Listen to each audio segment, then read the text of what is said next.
Presidente do Tribunal Superior Eleitoral pede que militares entreguem resultado de checagem paralela das urnas. Jair Bolsonaro grava mensagem a venezuelanas e pede desculpas por mal-entendido. Partido Progressistas pede cassação de deputado André Janones por propagação de fake news.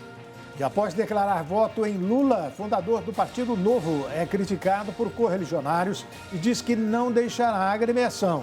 Você acompanha agora no RB Notícias. Camila, bom segundo.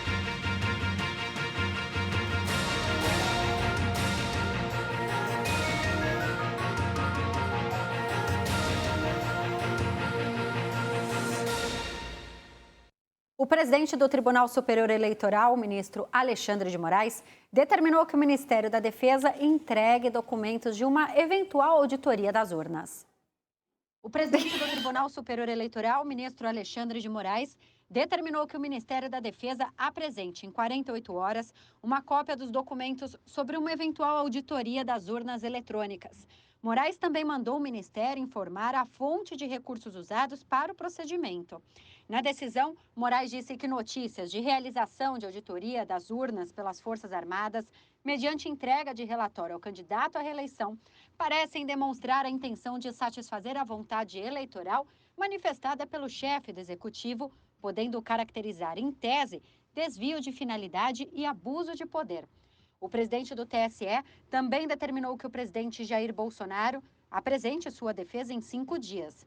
No pedido, feito pelo partido Rede Sustentabilidade, a sigla disse que o presidente desacredita do sistema eleitoral e envolve as Forças Armadas na questão. Jair Bolsonaro esteve no Ministério da Defesa em 10 de outubro para receber das Forças Armadas um balanço de ações sobre as operações de garantia da votação e apuração realizadas no primeiro turno das eleições. O comentarista Ney Gonçalves Dias explica agora quais serão as prováveis consequências desta determinação de Alexandre de Moraes aos militares. Para que se entenda o seguinte, desde o começo do governo do presidente Jair Bolsonaro, o presidente está tentando criar um colchão para uma eventual derrota das eleições de 2022. Assim é que ele coloca em dúvida o processo eleitoral através das urnas. E ele acabou envolvendo os militares e o Ministério da Defesa na sua crítica às urnas. Assim é que o então ministro Barroso, do TSE, na ocasião, convidou os militares a participarem das pesquisas e das verificações. Muitos consideram que esse convite foi um erro. De qualquer forma, a narrativa mais recente é de que, na semana passada, terminado o primeiro turno, o Ministério da Defesa ia divulgar o seu relatório. E o presidente Jair Bolsonaro teria pedido que ele suspendesse o relatório e só o divulgasse no segundo turno. Então não se sabe até agora se o Ministério fez o relatório, se não fez o relatório. Existe uma narrativa agora em Brasília, nesta terça-feira, de que o Ministério talvez saia pela tangente e diga que não realizou pesquisa ou verificação alguma na eleição do primeiro turno deste ano de 2022. De qualquer forma, o ministro da Defesa teve mais de uma vez no TSE. Militares estiveram lá, se envolveram, disseram que iam fazer o relatório. O militar estava lá, estava comprometido politicamente com o Bolsonaro, foi retirado pelo TSE e abalizado pelo Ministério da Defesa. Agora, ministro da Defesa, o senhor tem 48 horas. Aliás, uma pergunta. Por que o Brasil não faz um referendo e pergunta o seguinte: o Ministério da Defesa deve ser um civil ou um militar? A pesquisa IPEC, encomendada pela TV Globo e divulgada após o primeiro debate presidenciável para o segundo turno, aponta uma diferença de 8 pontos entre os candidatos Luiz Inácio Lula da Silva e Jair Bolsonaro. O ex-presidente Luiz Inácio Lula da Silva aparece com 54% das intenções de voto, contra 46% do atual Jair Bolsonaro em votos válidos, que são aqueles que excluem brancos, nulos e indecisos. Em comparação com o levantamento anterior, houve uma oscilação de 1 ponto para baixo de Lula e 1 a mais para Bolsonaro.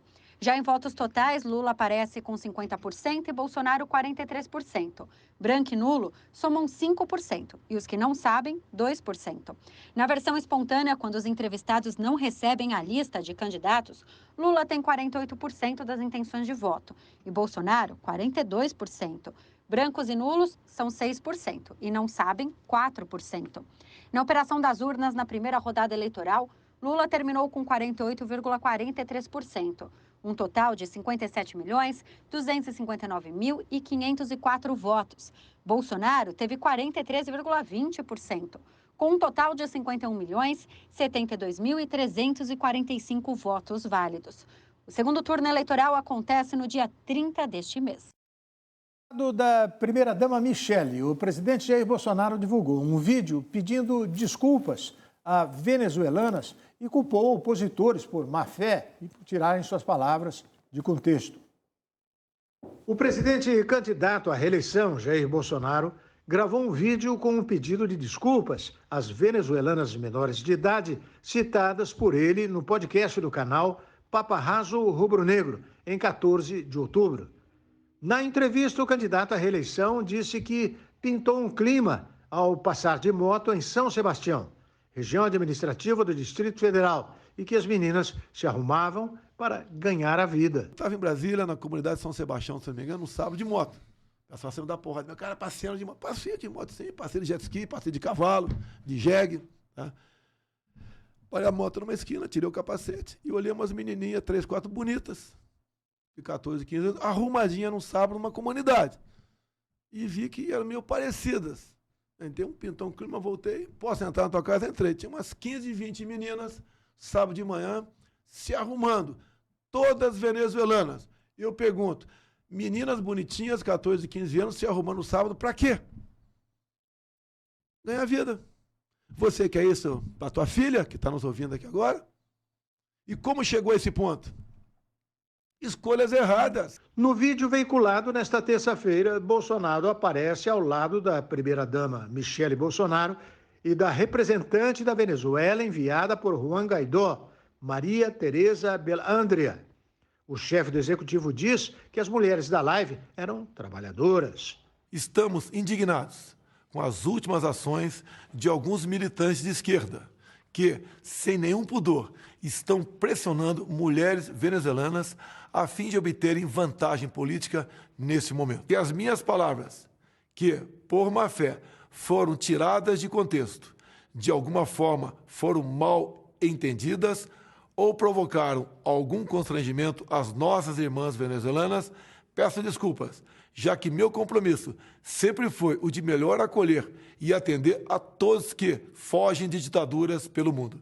Ao acionar o Tribunal Superior Eleitoral contra a veiculação do vídeo, a defesa de Bolsonaro afirmou que a frase faz parte do vocabulário recorrente, comum, ordinário do presidente e que representa nada mais, nada menos que a expressão verbal de cunho coloquial.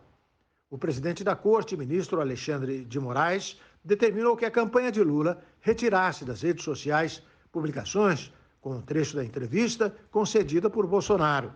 No texto, Moraes disse que houve divulgação de um fato sabidamente inverídico, com grave descontextualização e aparente finalidade de vincular a figura do candidato ao cometimento de crime sexual.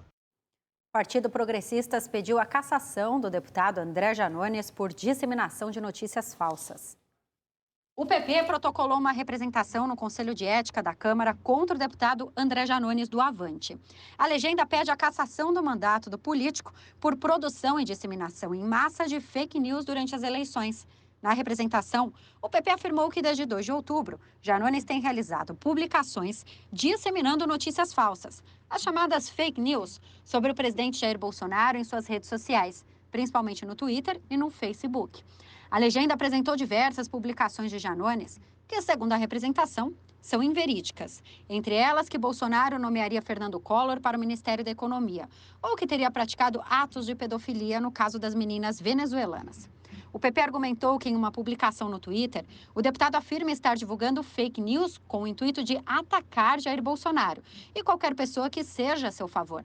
Giannone disse não haver qualquer fundo de verdade nas acusações. Sabe por que eles querem me fazer pagar o preço? Porque eu sempre estive do lado de vocês, porque eu sempre defendi os mais pobres, porque eu nunca me vendi, porque eu nunca negociei o meu voto, porque todas as vezes que tentaram roubar vocês, eu denunciei. Porque todas as vezes que quiseram acabar com o auxílio, eu impedi. Agora estão me perseguindo. Porque eles não gostam de pobre. E eles querem acalar o povo mais pobre. Mas eles não vão me calar. Ele entrou com um processo para me caçar. Eu vou continuar brigando pelos mais pobres. Eu vou continuar brigando por quem precisa. Porque calar os Giannones é calar o povo. O parlamentar apoia o petista Luiz Inácio Lula da Silva neste segundo turno. A seguir, a agenda dos candidatos ao Planalto. Jair Bolsonaro faz campanha na região metropolitana do Rio de Janeiro. E Lula participa de reunião virtual com apoiadores. Fundador do Partido Novo diz que não vai abandonar a agremiação depois de críticas para decidir apoiar candidato petista no segundo turno. O RB Notícias da Rede Brasil volta daqui a pouquinho. Até já.